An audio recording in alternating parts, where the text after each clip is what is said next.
Eu sou Vera Morgado e começa agora a revista da Câmara com as notícias que foram destaque na semana. A nova Câmara dos Deputados, que toma posse em fevereiro do ano que vem, terá quase metade renovada. E também com mais mulheres, mais negros e jovens. Veja qual o perfil eleito no último domingo. As cláusulas de desempenho aprovadas na mini-reforma eleitoral já fazem efeito. 14 partidos que foram mal nas urnas vão perder recursos públicos nas próximas eleições. E os chamados puxadores de voto perderam força. E você vai ver também, em tempos de aperto no caixa das campanhas eleitorais, a aposta dos candidatos foi na internet. Veja as estratégias usadas para não perder a atenção e garantir o voto dos eleitores. 2 meses de trabalho pela frente. O fim das eleições para o Legislativo pode trazer de volta à pauta temas polêmicos, como o projeto da Escola Sem Partido e o teto remuneratório para o setor público.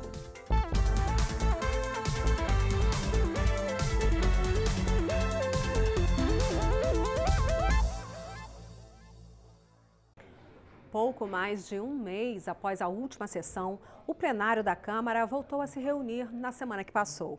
A repórter Dini Moraes mostra que o clima era de eleições e, ainda que nada tenha sido votado, teve notícia boa para o setor de indústria química. No retorno aos trabalhos depois do primeiro turno das eleições, não houve votação no plenário da Câmara esta semana. Mas essa não votação acabou trazendo consequências. A queda da medida provisória que aumentava a carga tributária para as indústrias petroquímicas. Ela tinha validade até quarta-feira e, como não foi aprovada pelos deputados e pelos senadores, perdeu a força de lei. Isso significa que as empresas petroquímicas voltarão a ter descontos na COFINS e no PIS/PASEP na hora de comprar materiais aqui ou no exterior. Uma vitória do setor, que reclamava muito da medida provisória e pressionava para que ela não fosse mesmo votada. A falta de deliberação no plenário também deixou outra medida provisória na beira do abismo. A que cria cargos no Ministério da Segurança Pública, que só tem validade até quarta-feira da semana que vem.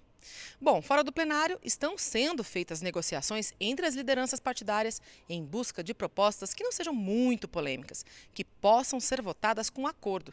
E isso é uma tendência nesse período de campanha para o segundo turno das eleições. A nova Câmara dos Deputados, que saiu das urnas no último domingo, terá o maior número de partidos representados desde a redemocratização. A partir de fevereiro do ano que vem, o PT passará a ser a legenda com o maior número de deputados, seguido pelo PSL. A Câmara será composta por 513 deputados federais de 30 partidos diferentes. PT e PSL elegeram o maior número de representantes. Na comparação entre os eleitos em 2014 e em 2018, vamos ver como ficou a nova Câmara. Apesar de ter perdido 13 deputados, o PT continua com a maior bancada da Câmara, 56 parlamentares. A segunda maior bancada ficou com o PSL, partido do candidato à presidência Jair Bolsonaro. O Partido Social Liberal saltou de 1 deputado para 52. Em seguida, vem o PP. O partido elegeu 37 deputados. A quarta maior bancada é do MDB. Mas o partido do presidente da República perdeu bastante. Passou de 65 para 34 deputados. Em quinto lugar fica o PSD, com 36 deputados. O PR perdeu 1 deputado, passou de 34 para 33 representantes. O PSB também diminuiu, de 34 para 32 deputados.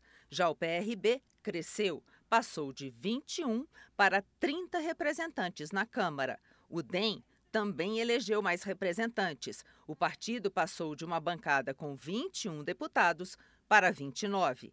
Junto com o MDB, o PSDB foi um dos maiores derrotados nessas eleições. Passou de 54 deputados para 29. O PDT ganhou 8 deputados, ficou com 28. 19 partidos elegeram menos de 15 deputados. O Solidariedade elegeu 13, o POD, 11. O PSOL conquistou 10 parlamentares. 10 também foram os eleitos pelo PTB. O PCdoB tem 9. O Partido Novo, que estreou nessas eleições, conseguiu 8 deputados. Também com 8 parlamentares ficaram PPS, PROS e PSC. A Avante elegeu 7 deputados, o PHS 6. O Patriota ficou com 5, o PRP e o PV 4, o PMN 3 e o PTC 2. O Partido da Democracia Cristã, o PPL e a Rede elegeram apenas um parlamentar. Sem dúvida nenhuma, houve um crescimento da direita, dos valores conservadores, as bancadas ruralista, da bala e evangélica cresceram significativamente e elas vão ter uma capacidade de influência sobre os partidos muito grande e essa influência vem nessa perspectiva mais conservadora. Nada será feito dentro dessa casa sem muita negociação. E a quem caberá essa negociação? Ao presidente da República. Quer dizer, ele terá que ter, seja ele quem for, muita habilidade para lidar com esses grupos.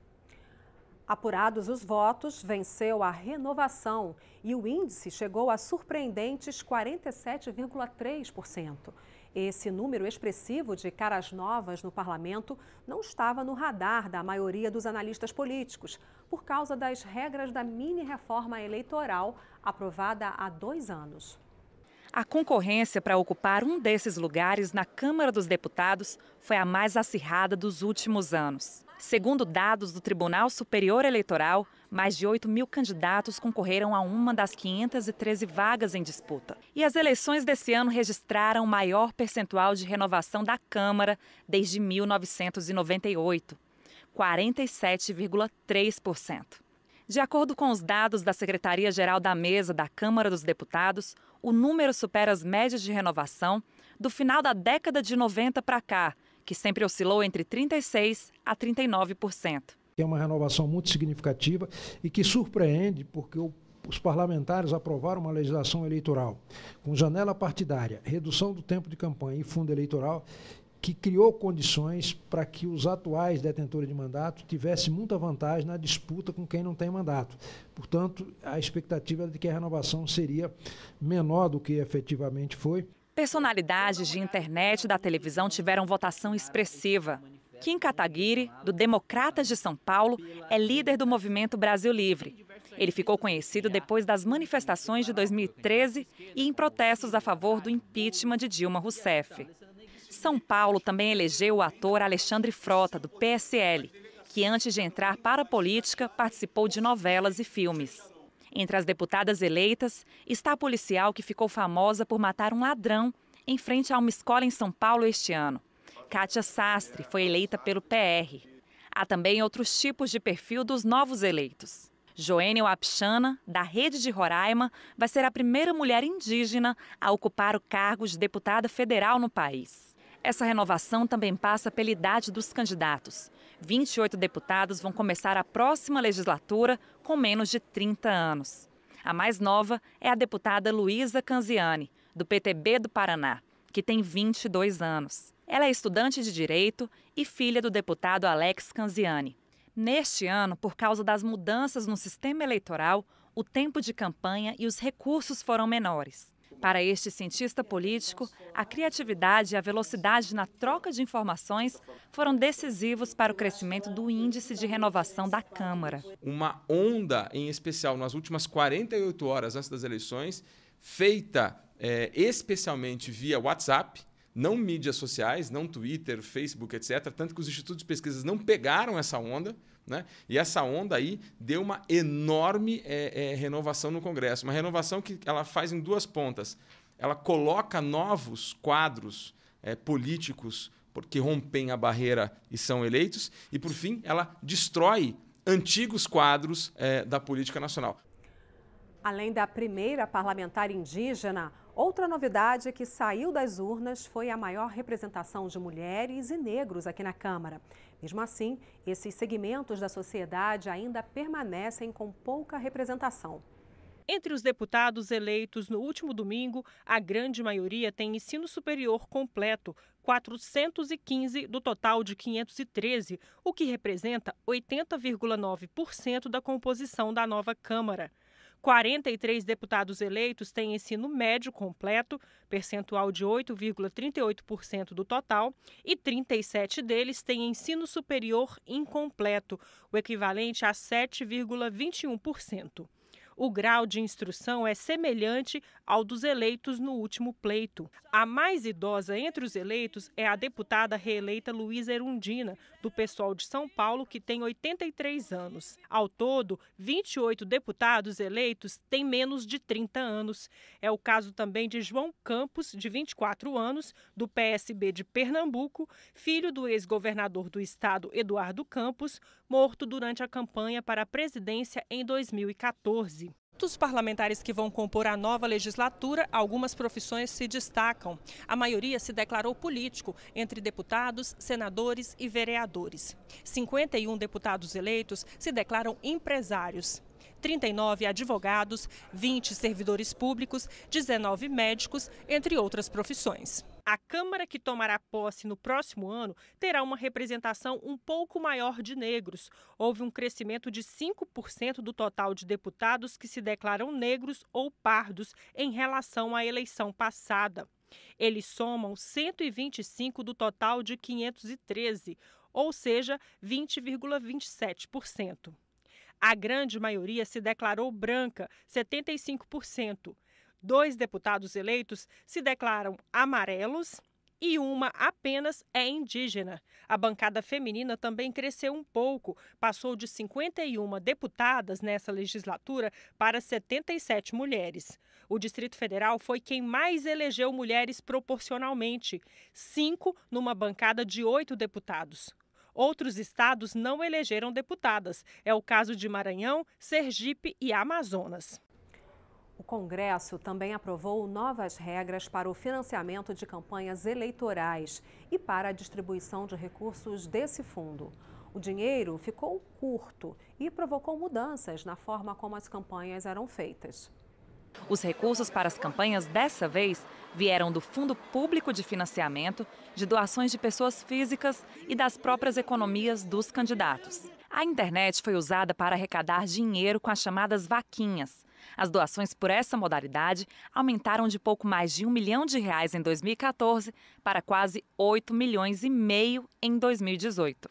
Os partidos que mais arrecadaram foram o PT, o PSOL e o Novo. Mas ainda assim, o valor das vaquinhas representa apenas 0,4% do montante total de gastos nas campanhas.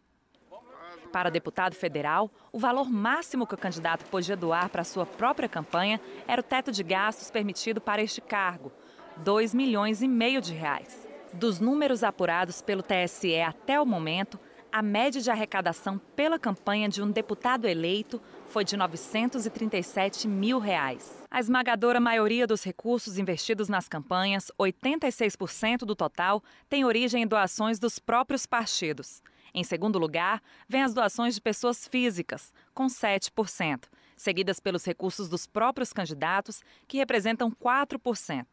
As demais modalidades, como doações pela internet, vaquinhas virtuais, doações de outros candidatos, rendimentos de aplicação financeira e de origem não identificada, não chegam a 2%. Houve um redirecionamento das campanhas. As campanhas tiveram que ser mais inteligentes e de menor custo. Muitas pessoas ainda não souberam como usar adequadamente e não foram eleitas, mas quem soube usar e quem fez um bom trabalho na internet, no YouTube, teve um bom resultado. Outra mudança importante nessas eleições foi a cláusula de desempenho.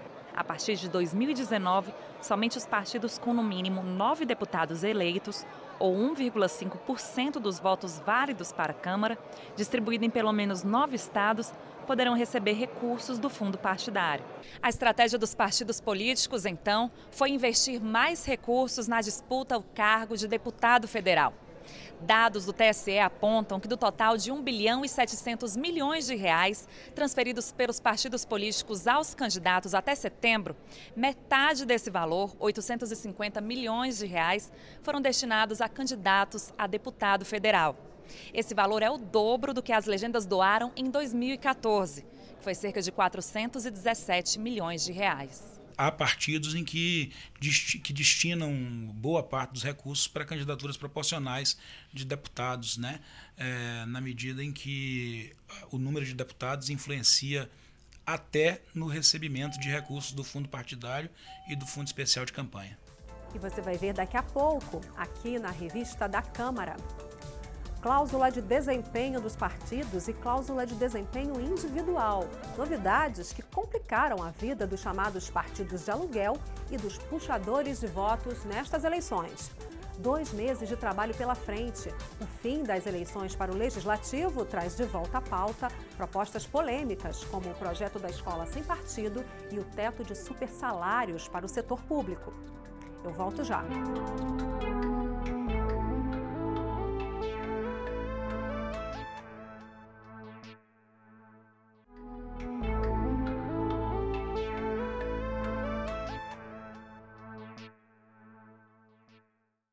Quais foram os candidatos a deputado mais votados em todo o Brasil? Será que o voto dirigido a esses campeões elegeu candidatos mais fracos, com votação muito pequena? A repórter Mariana Pichit que foi saber. Mais de 1 milhão de votos. Ser escolhido por tantos eleitores é coisa para poucos deputados federais. Este ano, entre 8 mil candidatos e 513 eleitos, apenas 2 conseguiram a façanha. Eduardo Bolsonaro, do PSL de São Paulo, recebeu 1.800.000 votos. Joyce Hasselmann, também do PSL paulista, teve 1 milhão de votos. Bolsonaro é o deputado federal mais votado da história. Antes dele, o recorde era de Enéas Carneiro, que recebeu 1.570.000 votos em 2002. O terceiro mais votado neste ano, Celso Russomano, do PRB de São Paulo, teve 521.000 votos. Ele tinha sido o mais votado em 2014, com 1,5 milhão de votos. Faz sentido todos serem de São Paulo, o estado com o maior número de eleitores. E outra tarefa difícil é ser escolhido por mais de 10% dos eleitores do seu estado. Nesse ano, foram apenas 5 casos. O deputado JHC, do PSB de Alagoas, foi reeleito com 12% dos votos do estado. No Amazonas, José Ricardo, do PT, recebeu 11% dos votos. Com 10% dos votos, João Campos, do PSB, foi eleito em Pernambuco. Fábio Mitidieri, do PSD, foi reeleito em Sergipe. E Thiago Dimas, do Solidariedade, foi eleito em Tocantins. Esses campeões são chamados de puxadores de votos, porque ajudam o partido a eleger outros candidatos menos votados. Isso porque, para você saber se um deputado vai ser de fato eleito, é preciso primeiro conhecer o quociente eleitoral. Para isso, você divide o número de todos os votos válidos de um estado pelo número de vagas a que aquele estado tem direito. Esse é o quociente eleitoral. Se um candidato tem mais votos, ele transfere o que sobrou para os outros candidatos mais votados do mesmo partido ou coligação. Para evitar aqueles casos em que um deputado é tão bem votado que ajuda a eleger outros colegas do partido quase sem votos, a lei passou a exigir a partir deste ano que o candidato, para ser eleito, precisa ter sozinho pelo menos 10% do quociente eleitoral. É a chamada cláusula de desempenho individual. Essa cláusula de desempenho individual, ela não impede a transferência, né? O que ela faz é simplesmente assim, tornar um pouco mais difícil você eleger candidatos, né, com uma votação muito abaixo do quociente eleitoral. E quais podem ser os efeitos da nova regra na prática? As cláusulas de desempenho individual, ela cria mais incentivos para a personalização do voto, porque votar na legenda, né, com esse novo mecanismo, abre o risco do eleitor desperdiçar o voto dele. Né, porque se eu voto na legenda e o partido da minha preferência tem candidatos, né, a votação pulverizada entre muitos candidatos, né, o risco é esse partido conseguir poucas cadeiras. Só 21 dos 35 partidos com registro no Tribunal Superior Eleitoral vão ter direito ao dinheiro do fundo partidário e ao tempo de propaganda em rádio e televisão em 2019. Os outros 14 partidos não cumpriram a cláusula de desempenho, apesar de 9 deles terem conseguido eleger 32 deputados federais. Veja como funciona essa matemática da cláusula de desempenho. A cláusula de desempenho exige que o partido tenha feito nas eleições de 2018 pelo menos 9 deputados federais de 9 estados, ou que tenha recebido 1,5% dos votos válidos para deputado federal em pelo menos 9 estados, com ao menos 1% dos votos em cada um deles. 14 partidos não cumpriram as exigências. Rede, Patriota, PHS, Democracia Cristã, PCdoB, PCB, PCO, PMB, PMN, PPL, PRP, PRTB, PSTU e PTC. Por isso, a partir de 2019, esses partidos deixam de receber uma fatia do fundo partidário e perdem o direito ao tempo de propaganda no rádio e na TV. Os deputados eleitos pelas legendas têm o direito de mudar.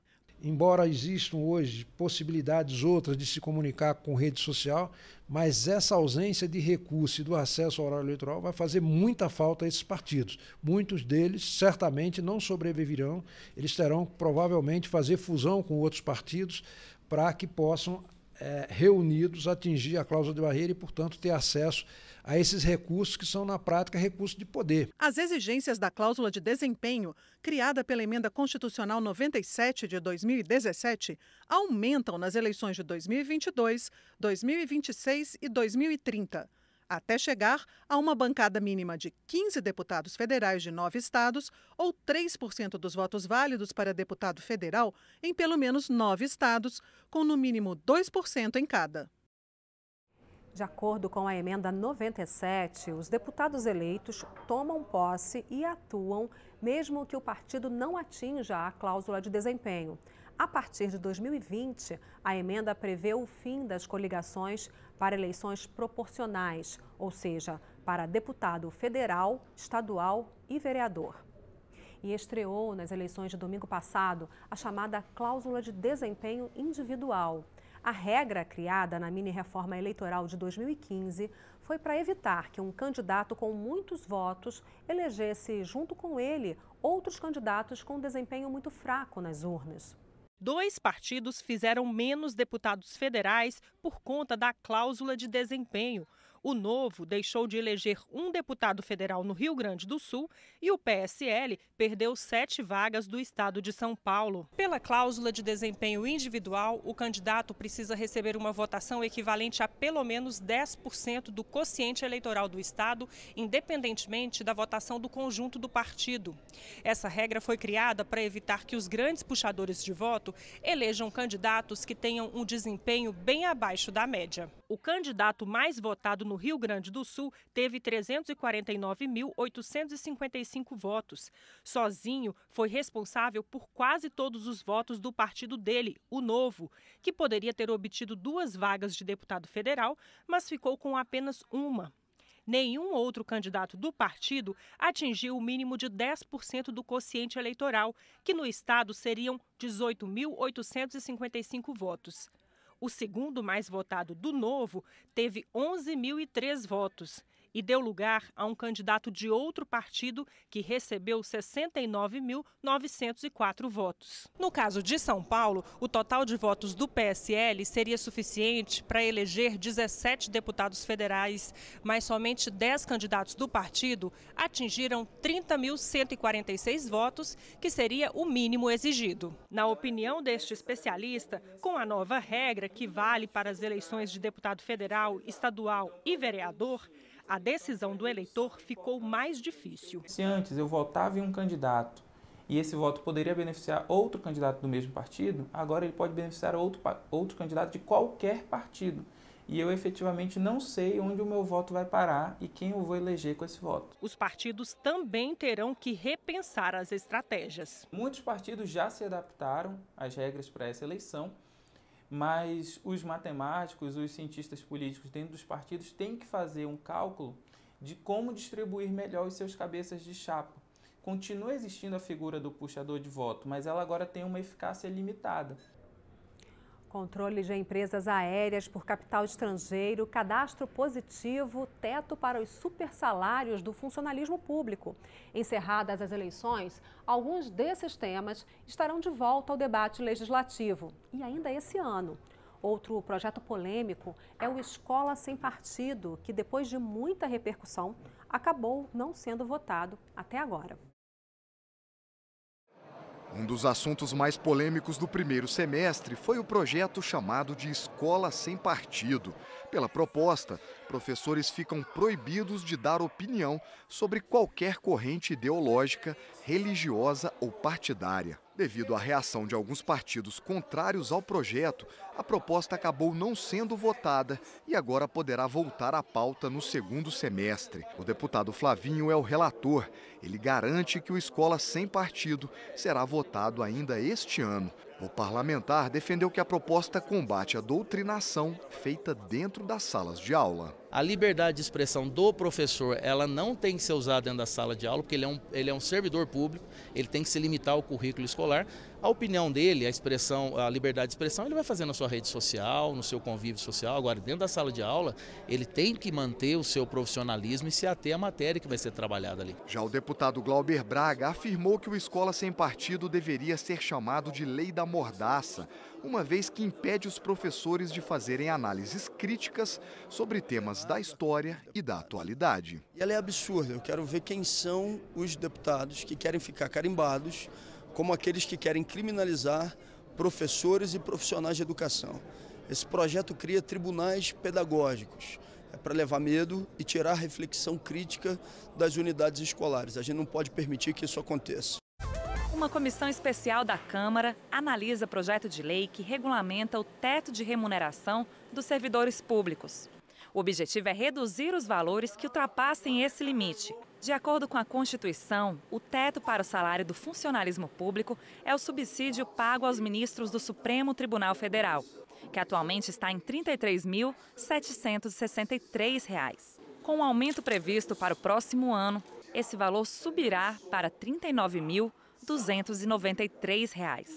O relator, deputado Rubens Bueno, acredita que a proposta pode ser aprovada neste ano na Câmara. O texto do relator limita os benefícios que, recebidos juntos com o salário, podem resultar num valor maior que o teto, como o 13º salário, o adicional de férias e o auxílio funeral.